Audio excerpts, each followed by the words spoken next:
For the last few months, we've been talking about the life of Jesus Christ and his teaching. And in the last few weeks, we've come to what is referred to as the Sermon on the Mount. That is Matthew chapters 5 through 7. In Matthew 5 through 7, we have the most extensive compilation of teaching of Jesus in one place. If you have a red letter Bible, you will notice that in Matthew 5 through 7, it's all red. It's all Jesus talking. It's all Jesus expounding the characteristics of his kingdom. So at the beginning of his ministry, we find him marking out the characteristics of the kingdom. And then at the very end of his ministry, in John 14 through 17, we find the same type of thing. Jesus is giving his last minute instructions to his disciples, and he's instructing them to abide in the vine. He's telling them, you're the branches, I am the vine, abide in me. He who abides in me, whatever he asks, I'll do it for him. So here he's laying out the characteristics of the kingdom in the beginning, and there in conclusion, encouraging them to fulfill that abiding principle, that characteristic of abiding in the vine. Now, one thing we have to keep in mind as we start is that this Sermon on the Mount is not a list of requirements that are necessary to enter the kingdom. He's not setting forth here requirements for us to meet. It's not a law that he's putting upon us. If it is, if these are the requirements we must meet to enter the kingdom, then what we have here is an unattainable kingdom. We will never reach the requirements that he sets forth. Having been a Christian for nearly 60 years now, I do not know anyone who's ever fully achieved all of the things set forth in the Sermon on the Mount. If those are requirements for entering, then we're in trouble. The reality is that's not what it is. This Sermon on the Mount is given to us as the characteristics of those who are fully immersed in the kingdom. And it acts as a barometer for us. It acts as a barometer for us in that we decide, we look at these things he sets forth, and we determine to what degree am I fully immersed? To what degree am I abiding? These characteristics reveal to us just how firmly we're attached to Christ, just how securely we are abiding in Christ. As he begins the Sermon on the Mount, he begins with a group of teachings that we call, a group of characteristics that we call the Beatitudes. Now, it's important that you recognize they're called the Beatitudes and not the Do-attitudes. If they are do-attitudes, then they suddenly become law to us. And there are things that we have to do. And you'll hear teachers sometimes talk about that we need to work at being meek, and we need to work at hungering and thirst after righteousness, that we have to work at these Beatitudes. But you see, that's not what he's really saying. He's saying, if you are abiding in the vine, these things will be who you are. You will by nature be meek. You will by nature hunger and thirst for righteousness. You will by nature mourn for your shortcomings. And he begins this Sermon on the Mount, which is like this huge mountain of holiness. And then we're standing at the base. And he begins by saying the first thing you have to do is look at this mountain and say, I can't do it. I can't do this. He says, blessed are the poor in spirit, for theirs is the kingdom of heaven. When we recognize that these things that he sets forth in the Sermon on the Mount are unattainable in our natural effort, that no work of self-righteousness, no work on our part will ever secure these things for us. It is only when we give ourselves to him, because this is a huge mountain of performance, if that's what we make it. If we're trying to perform, if we're trying to do the works, we have a problem. Peter, in his letter to the church, in 1 Peter 1, listen to what he says.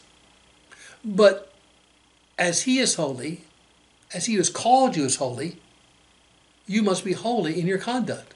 Because it is written, be holy, for I am holy. Wow, what a challenge. Be holy just like God is holy. And even when we say that, we recognize that When we say be holy, we may not even understand what we're saying. We say our God is holy. Our God is a holy God. We sing songs about our God being a holy God. We say holy, holy, holy is the Lord God Almighty. And yet, most Christians, if they were asked to write out a full definition of what the word holy means, would be at a loss. Although we use the word often, its meaning escapes us. What do we mean by holy? Well, the word literally means to be wholly other. That is W-H-O-L-L-Y, other. Wholly other, totally different. Our God is totally different than anything else. There is nothing you can compare to God. He is totally different than everything else. And he says to us that we're to be wholly other, that we're to be totally different. We're not to be like the world around us. We're not to try to do things the way other religions do. We're to be totally different. We're to be wholly other. Here in the Sermon on the Mount, Jesus takes that same phrase and words it a little differently.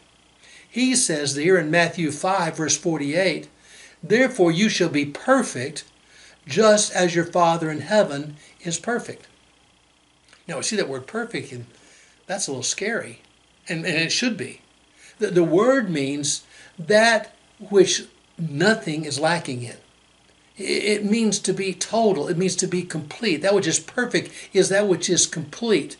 The root word speaks of hitting the target, to completely achieve or attain to the goal.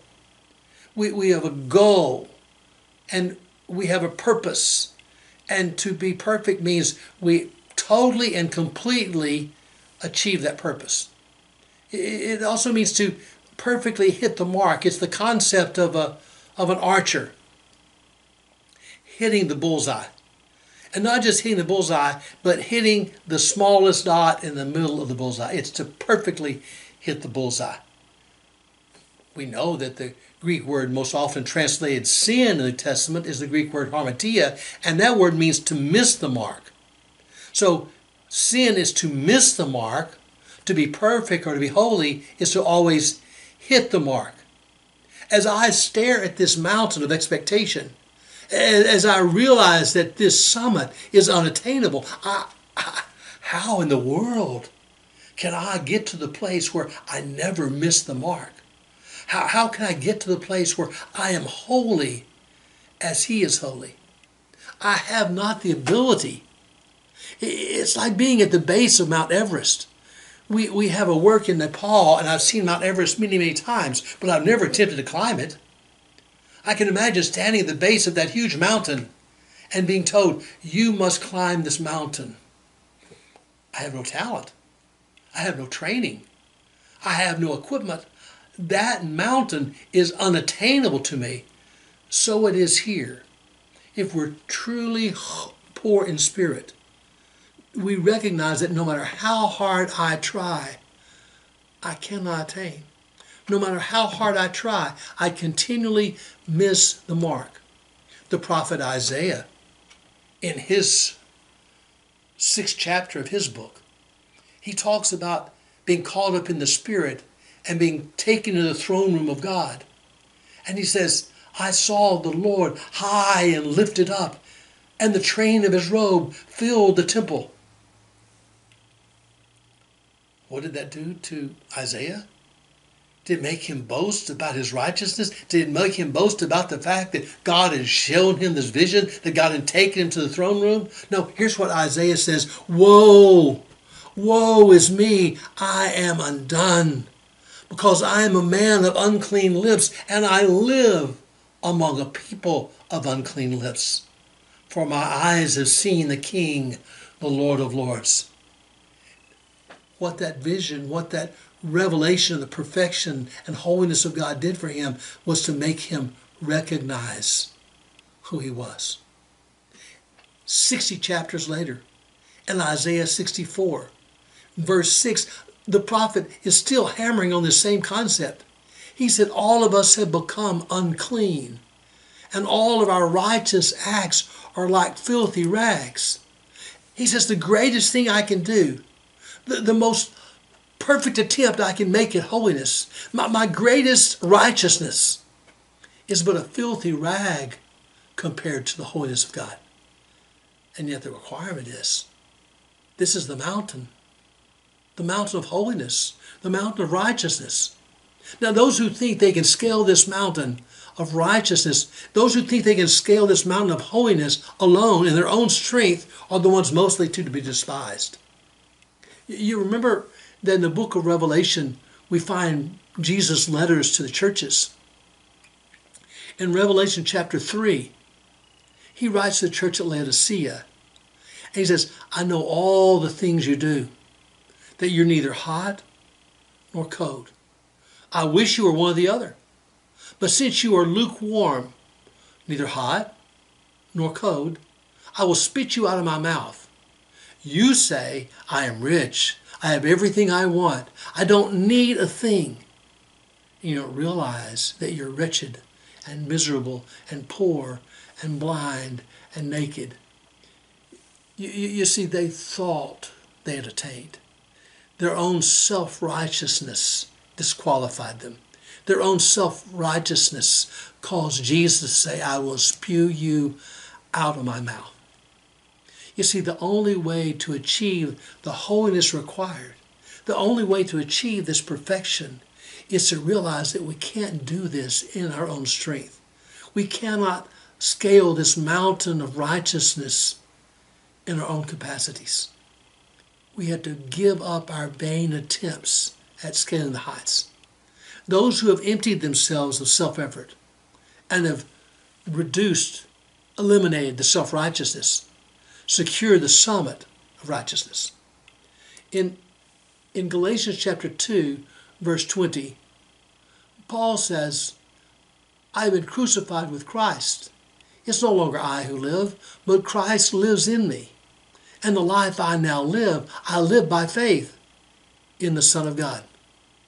See, those who come to the place of living by faith and not by works of the law are blessed. As long as you think you can achieve your blessedness, you can achieve your righteousness by works of the law, you'll continually be discontented.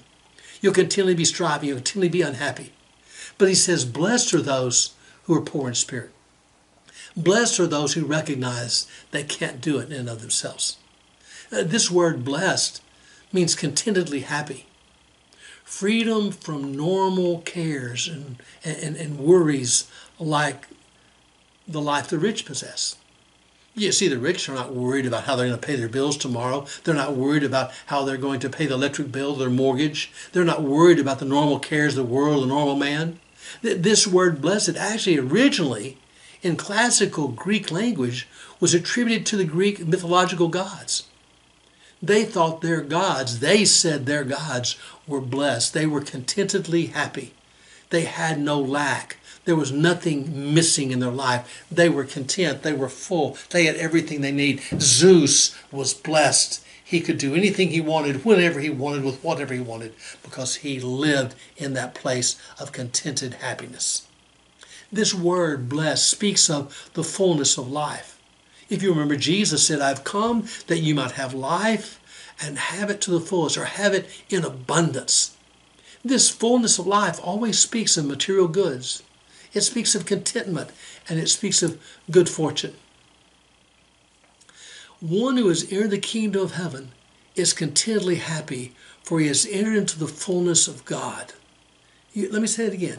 One who has entered into the kingdom of heaven is contentedly happy, for he has entered into the fullness of God. One who has entered into this fullness recognizes that this fullness cannot be achieved by his own works. He recognized that his fullness is contingent upon the fullness of the vine. He's the branch. Jesus said, I am the vine, you're the branches. The fullness of the branch is contingent upon the fullness of the vine. The branch has no life in itself. The life it possesses is the life of the vine. The kingdom of heaven is possessed by those who recognize they cannot possess this kingdom in their own strength. Blessed, contentedly happy are those who are poor in spirit, for theirs is the kingdom of heaven.